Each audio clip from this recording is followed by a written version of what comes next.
a trending news story of a top politician from Equatorial Guinea who was arrested recently with over 400 sex tapes he had with notable women in the country, including the sister to the president of the country, his brother's wife, as well as his cousin, has caught the attention of many on the social media space, raising important questions regarding relationship, responsibilities, as well as social norms in our society. But the big question remains, who exactly is to be blamed in all of these scandals? Is it the man who engaged in this extramarital affairs with these 400 women that is to be blamed, or the married women who were involved in this issue? Come with me, guys, as I unravel public opinions regarding this issue. My name is Chef Kawasaki. Okay, my name is Blessing.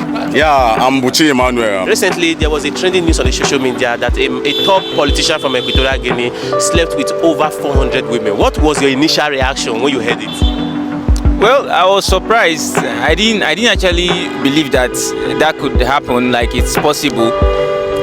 Well, I want to say the man has, will I say, there's a special demon in that man that can really, that can attract, that can lure women, entice women. So women that are lacking those special needs, those basic needs, especially from their husband or whoever they are with. So that man capitalize on that in using it on those women, and many of them fell for it. I don't blame him. I blame those ladies that take themselves to him to sleep. How can a man sleep with 300, get to 400, and you are still taking yourself to the man? But these people don't know that he was sleeping with them differently now. So many of them know that this man is sleeping with other women before now, because he's already showing other people their sexual video.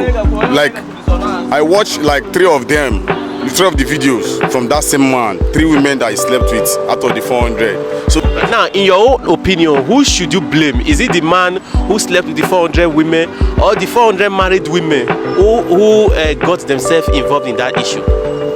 Okay, I think the man is to be blamed, because the man in person is the one that actually lures them to such acts. Because, for instance, if he sleeps with one now, the next person will not know that he just slept with one other person actually. So he's the one actually, you know, he's the one to be blamed, because he's the one that orchestrated the whole plan and everything. Those women, I would just call them his victims.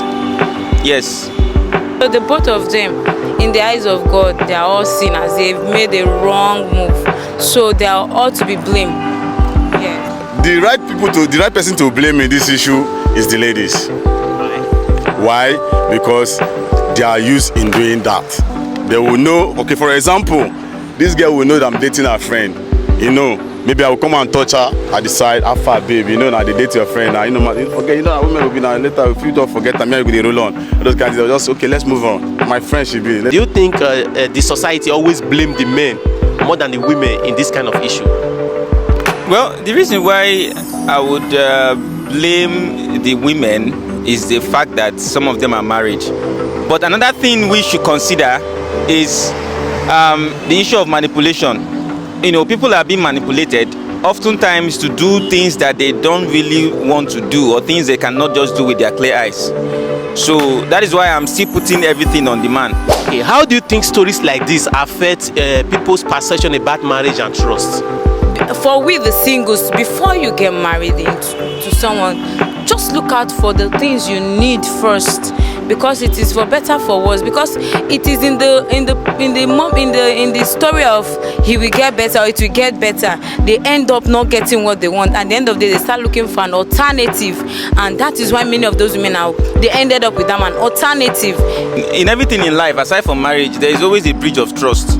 But that doesn't mean you should give up on, for instance, marriage now. Because of this kind of thing that happened, you don't want to give up on marriage and think that no married couple is going to be faithful to the partner and stuff like that. No, there are still people out there who still have the fear of God. Because another thing, I don't think that man in particular has the fear of God, and the women too that he indulges with the act too also don't really have the fear of God too as well. Bros, let me tell you, if you tell me to go and marry any girl, I will be thinking maybe you should say this guy never sleep with the same babe. You don't understand. I don't know if I go feel someone, maybe this guy don't go sleep with my wife, I won't marry you. I will don't go marry the gay again, or the woman, I will go my own. Finally, in your own opinion, what do you think can be done to prevent issues like this going forward? Well, I think, yes, in my own opinion, because I think that issue is more of a spiritual thing. You know, in my own opinion, I think people should be more careful. You know, people should be more careful, and people should be more spiritually smart and alert and intelligent, because when the devil is at work, if you don't know that the devil is the one using you to do this particular thing, you will not know and you'll be doing it. You will think it's a normal thing, or you will think you want to, you know, enjoy yourself, or you think you want to indulge in some certain pleasure. But no, because in most cases, it's after they've done what they want to do, that's when they will now start realizing that, okay, what they did is bad. They will now start saying it's the devil that used them and shit like that. So what possible advice do you have for married women who are also going through temptations like this in their offices? Okay. Just a word for the married women. The thing, it is now a fixed deposit. You're already in it, and think anything you're looking for in another man, you can see it in your husband. With time and with God, everything is possible. What be my advice for these women? Most of them na big eye. They buy, okay, I have these jewelries for you. I bought it for 1.5 million. Oh wow, I love it, hey, darling. I hug you. They should stop that. One. Secondly, even we men that are used things of the world to deceive the girls, the ladies, you know, we are not trying, you know. We know matter say carry prick, we know they try.